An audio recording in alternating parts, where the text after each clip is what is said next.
Shalom kepada semua jemaat yang dikasihi Tuhan kita Yesus Kristus. Kita bersyukur untuk anugerah Tuhan. Hari ini kita masih boleh bernafas, untuk kita boleh memuji Tuhan, untuk kita boleh bersama-sama belajar dan menikmati firman Tuhan. Karena firman Tuhan inilah yang akan menolong kita, menguatkan kita untuk kita hidup di dalam sepanjang tahun ini. Mari kita siapkan hati kita dengan doa. Saya pimpin kita di dalam doa. Bapa kami yang di sorga, kami mengucap syukur, berterima kasih untuk kebaikan Tuhan. Hari ini kami boleh bersama-sama belajar menikmati firman Tuhan. Bapa, berikanlah kami hikmat dengan bantuan Roh Kudus-Mu, supaya kami boleh mengerti apa yang kami akan belajar hari ini. Dan hamba-Mu yang menyampaikan firman-Mu, pakailah sesuai dengan kehendak-Mu.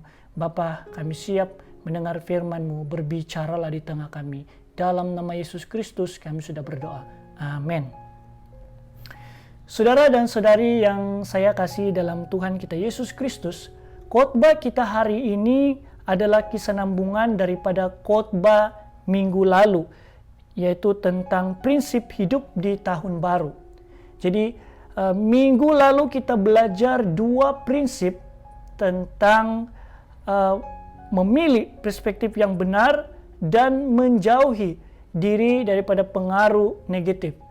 Nah, minggu ini saya juga masih membahaskan tentang topik prinsip hidup. Karena bagi saya, prinsip hidup adalah sangat penting untuk kita miliki, karena prinsip hiduplah yang akan menolong kita untuk tetap berjalan di dalam jalur rencana Allah. Nah, oleh itu, di tahun baru ini kita perlu memegang prinsip-prinsip Alkitabiah, supaya kita tidak lagi mudah terombang-ambing oleh arus dunia.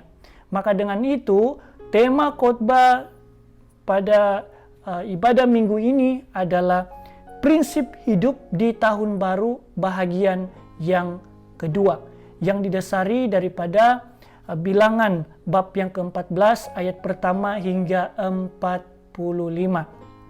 Nah, saudara dan saudari yang saya kasih Tuhan Yesus Kristus, Bilangan bab yang keempat ini menceritakan bagaimana respon bangsa Israel setelah mendengar berita yang disampaikan oleh 10 orang pengintai itu, dan hukuman Allah akibat daripada respon mereka.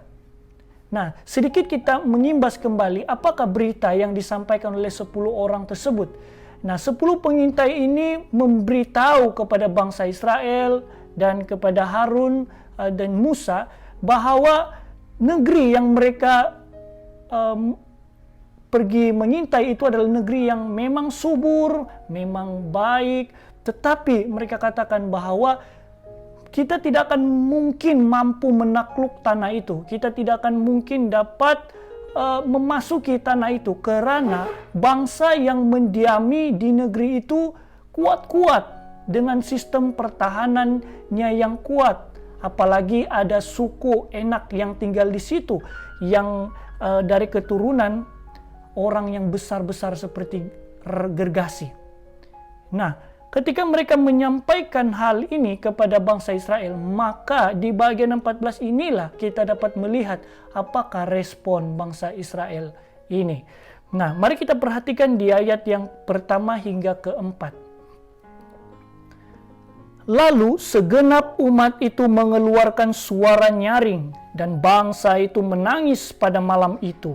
Bersungut-sungutlah semua orang Israel kepada Musa dan Harun.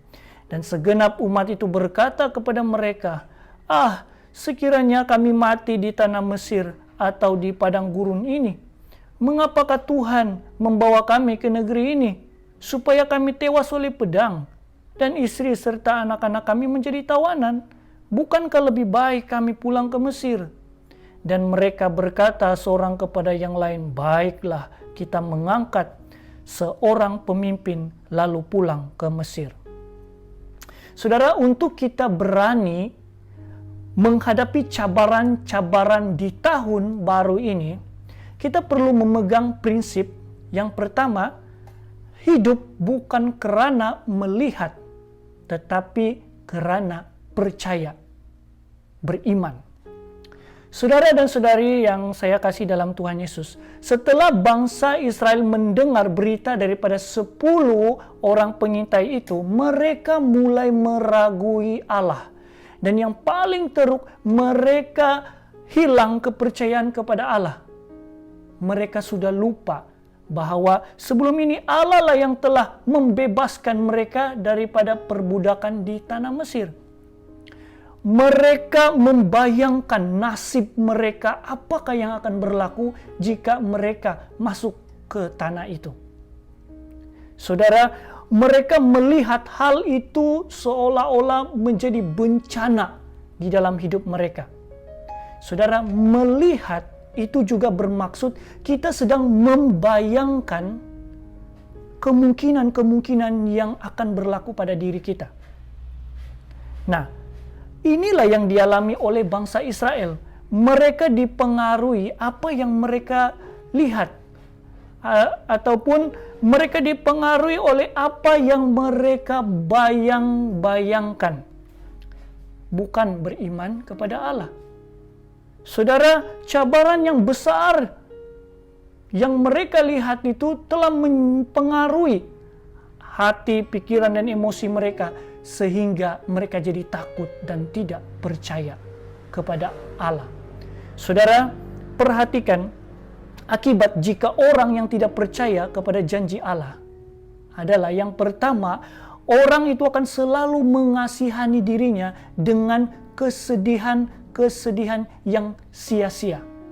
Dia mengasihani diri dia bahwa, oh, tidak ada orang yang menolong aku. Sungguh malang hidup aku. Dia mengasihani dirinya dengan sia-sia karena dia tidak percaya kepada Allah. Kemudian yang kedua adalah ia akan selalu bersungut-sungut kepada Allah. Dia selalu mengeluh akan apa yang dia alami di dalam hidup dia. Dan orang yang tidak percaya kepada Allah juga akan sering mempersoalkan kedaulatan Allah. Dia selalu meragui Allah. Apakah Allah itu sungguh-sungguh ada di tengah-tengah masalahku? Atau apakah Allah itu sungguh-sungguh mampu menolong pergumulan yang aku sedang hadapi? Dan saudara, yang terakhir, akibat daripada orang yang tidak percaya kepada janji-janji Allah adalah orang ini akan mulai sombong dan melawan Allah. Saudara, hal ini berbahaya. Dia merasa bahwa mampu untuk berjalan sendiri dengan hikmat dia. Inilah yang dialami oleh bangsa Israel. Mereka berkata bahwa marilah kita memilih seorang pemimpin yang akan membawa kita kembali ke Mesir. Tapi saudara, perhatikan apa yang berlaku adalah mereka mengalami kehancuran.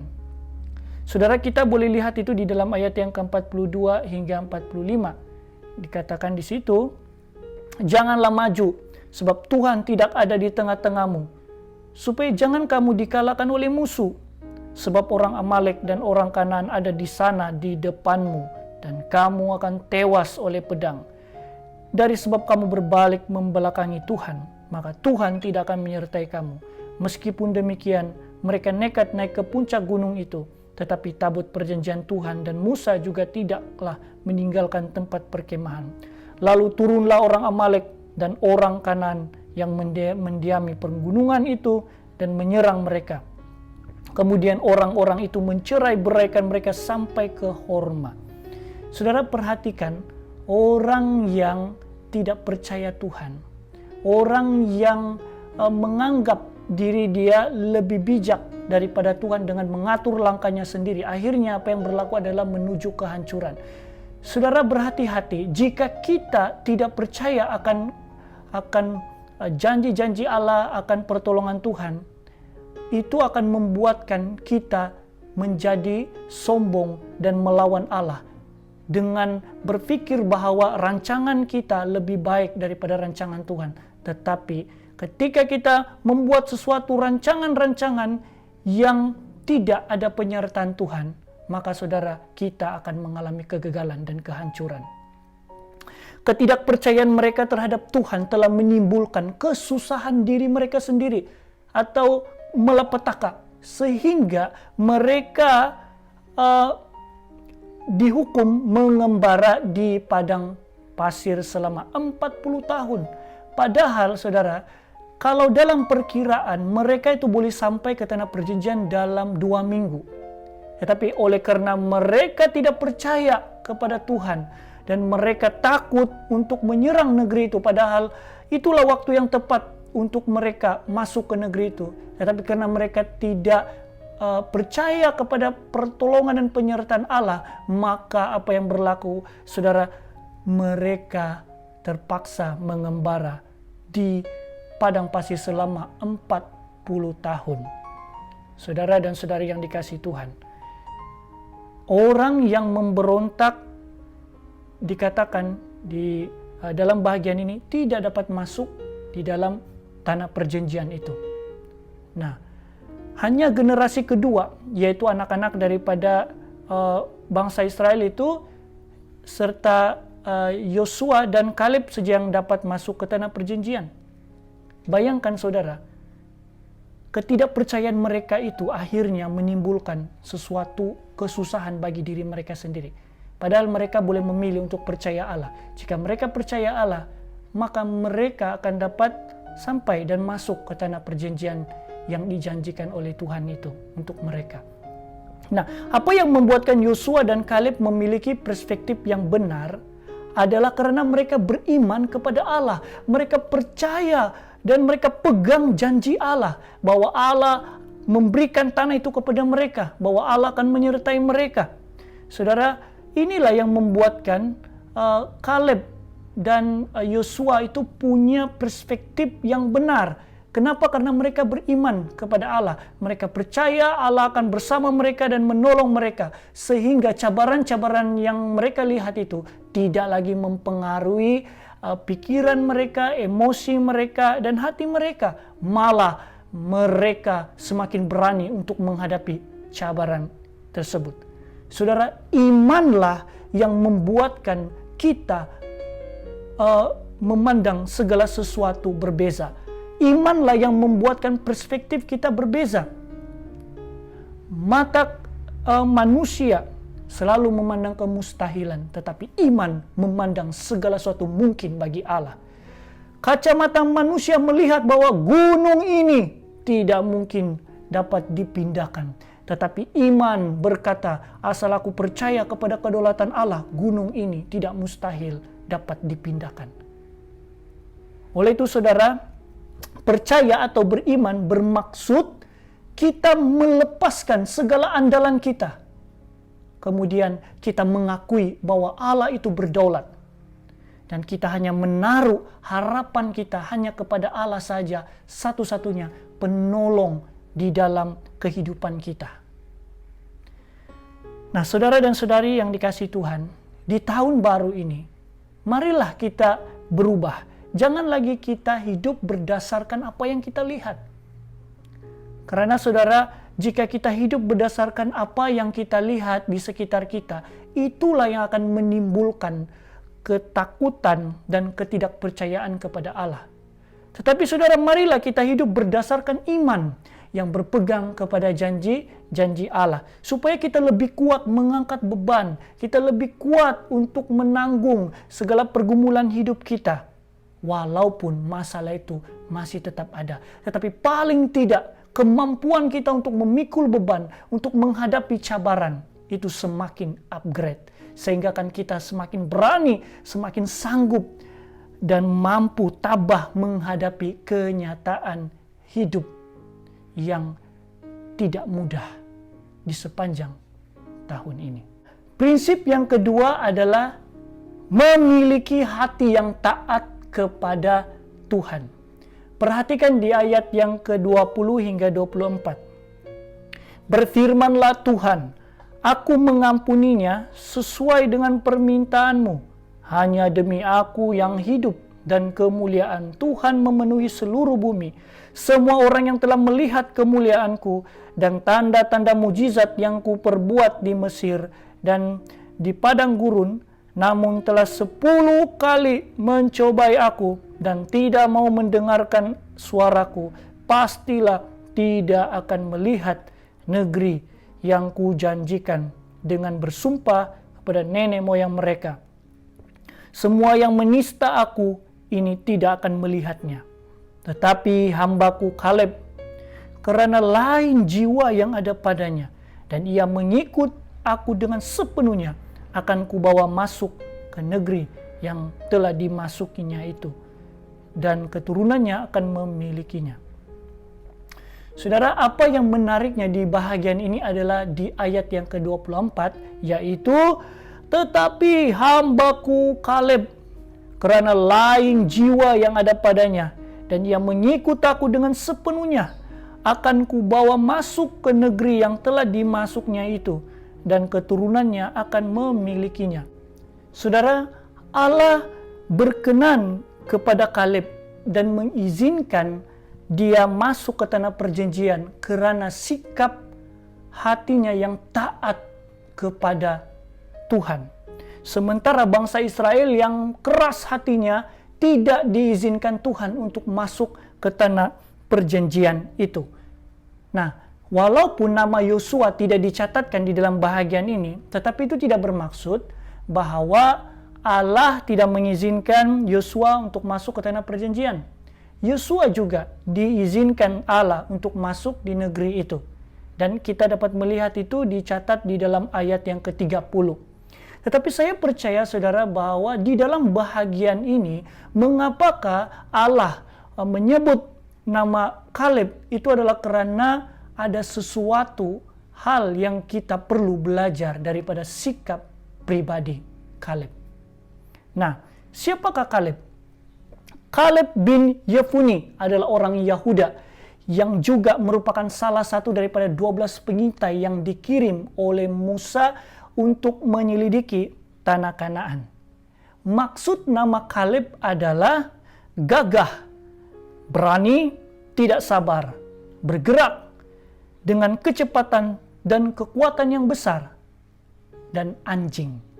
Nah, saudara, semua maksud nama ini baik, tetapi mungkin ada satu daripada sifat ini yang mungkin mengganggu kita, yaitu anjing. Mengapakah Kaleb disamakan seperti anjing? Karena saudara, Kaleb memiliki hati yang taat kepada Tuhannya, seperti kisah Hachiko, seekor anjing yang setia menunggu kepulangan tuannya yang telah mati 10 tahun. Saudara, seekor anjing mempunyai sikap atau mempunyai hati yang taat kepada tuannya. Demikian juga Kaleb. Karena itu dia digambarkan seperti seekor anjing yang taat kepada tuannya.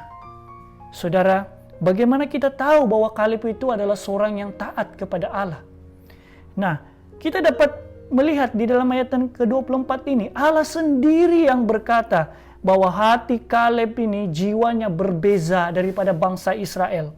Dan ia mengikut aku dengan sepenuhnya, kata Allah. Saudara, maksud sepenuhnya adalah melimpah atau melakukan sesuatu dengan berlebih-lebih tanpa batas. Jadi jika ini diterjemahkan di dalam kepribadian Kaleb, ini bermaksud bahwa Kaleb adalah seorang yang sungguh-sungguh mengikuti Tuhan. Dia sungguh-sungguh setia mendengar dan melakukan perintah Tuhan tanpa berbantah-bantah. Saudara, Kaleb juga seorang yang berani dan bersemangat untuk melakukan perintah Tuhan. Ketika Tuhan memerintahkan mereka untuk masuk ke tanah Kanaan, Kaleb dengan berani dan bersemangat mengiyakan itu dan mengimani karena dia percaya bahwa Allah akan menyertai mereka. Kaleb juga berani menyatakan imannya di tengah-tengah bangsa Israel pada waktu itu, di mana Kaleb berkata bahwa kita pasti akan dapat mengalahkannya karena Allah yang berkenan kepada kita, Allah yang akan bersama dengan kita untuk kita dapat menaklukkan tanah Kanaan. Saudara, inilah yang kita dapat pelajari daripada sikap Kaleb. Karena ketaatannya, Kaleb dapat masuk di tanah perjanjian dan menikmati berkat Allah. Saudara, di tahun baru ini, kita perlu tanamkan prinsip memiliki hati yang taat kepada Tuhan. segala perintah Tuhan, segala ajaran Tuhan, segala didikan Tuhan, segala hukum Tuhan, dengarkanlah itu dan lakukanlah itu di dalam hidupmu. Karena itulah yang akan menjaga dirimu daripada tidak berputus asa, tidak khawatir, dan tidak takut di dalam menempuhi sepanjang hidup di tahun ini. Kenapa Tuhan mau kita setia hanya kepada Dia saja? Karena saudara, ketika engkau setia kepada Tuhan, engkau akan melihat hanya di dalam Tuhan ada pengharapan, hanya di dalam Tuhan ada kemenangan, hanya di dalam Tuhan ada sukacita, ada kesembuhan, ada kekuatan, ada berkat-berkat yang melimpah. Saudara, Allah berkata, semua yang menista aku tidak akan melihat negeri perjanjian itu. Atau dalam arti kata yang lain, bahwa semua orang yang memberontak, yaitu orang yang merendah-rendahkan Allah, menghina Allah, memperlecehkan Allah, tidak akan melihat atau mengalami berkat-berkat Tuhan di dalam hidupnya. Tetapi saudara, orang yang taat kepada Tuhan, yang setia mengikuti Tuhan dengan sepenuh hatinya, dia akan melihat dan akan mengalami berkat-berkat Tuhan yang Tuhan sediakan di dalam hidupnya. Oleh itu saudara, di tahun baru ini janganlah kita terus memberontak kepada Tuhan, mempersoalkan Tuhan. Tetapi saudara, belajarlah untuk taat kepada kehendak Tuhan dengan rendah hati. Karena pemberontakan itu akan mengakibatkan kita tidak dapat melihat atau mengalami berkat-berkat Tuhan di dalam hidup kita. Orang yang hidup taat kepada Tuhan, yaitu dengan mengutamakan kerajaan Allah, melakukan perintah Tuhan, melakukan ajaran Tuhan, mengingati didikan Tuhan, menghidupi firman Tuhan di dalam hidupnya. Saudara, percayalah bahwa Allah tidak akan melupakan orang itu. Allah tidak akan mengabaikan orang itu. Malah Allah akan menambahkan segala sesuatu yang dia perlukan. Dan Allah akan mengizinkan dia untuk menikmati berkat-berkat yang melimpah. Oleh itu saudara, jika Anda mau mengalami berkat-berkat Tuhan, milikilah hati yang taat kepada Tuhan dengan kerendahan diri. Tetapi saudara, jangan sampai motivasi kita itu salah ketika kita mengikut Tuhan hanya semata-mata untuk mengejar berkat Tuhan. Saudara, berkat Tuhan tidak perlu dikejar. Ketika kita hidup taat kepada Tuhan, kita hidup seturut dengan firman Tuhan, maka berkat-berkat itu sentiasa ada bagi kita. Karena Allah sentiasa menyediakan berkat bagi orang-orang yang taat kepadanya. Saudara, marilah kita hidup di tahun baru ini dengan bukan berdasarkan apa yang kita lihat, tetapi berdasarkan iman yang berpegang pada janji-janji Allah. Jangan risau, jangan gelisah, jangan takut hidup di tahun baru ini. Tuhan sentiasa menyediakan berkat bagi kita. Asalkan kita mau taat kepada Tuhan, maka kita akan melihat dan mengalami berkat-berkat Tuhan yang melimpah. Semoga Tuhan menolong kita hidup di tahun 2021 ini. Tuhan Yesus memberkati. Mari kita berdoa. Bapa kami di sorga, kami mengucap syukur, terima kasih firman-Mu hari ini yang sudah memberikan kami dua prinsip yang kami perlu pegang untuk kami hidup di sepanjang tahun ini. Bantulah kami Tuhan untuk kami boleh hidup dengan iman, bukan karena melihat. Bantulah kami supaya kami memiliki hati yang taat kepada Tuhan, karena ketaatan itu akan memimpin kami untuk melihat berkat-berkat Tuhan. Terima kasih Tuhan, berkati semua jemaat yang mendengar. Inilah doa dan kesyukuran kami. Dalam nama Yesus Kristus kami sudah berdoa. Amin.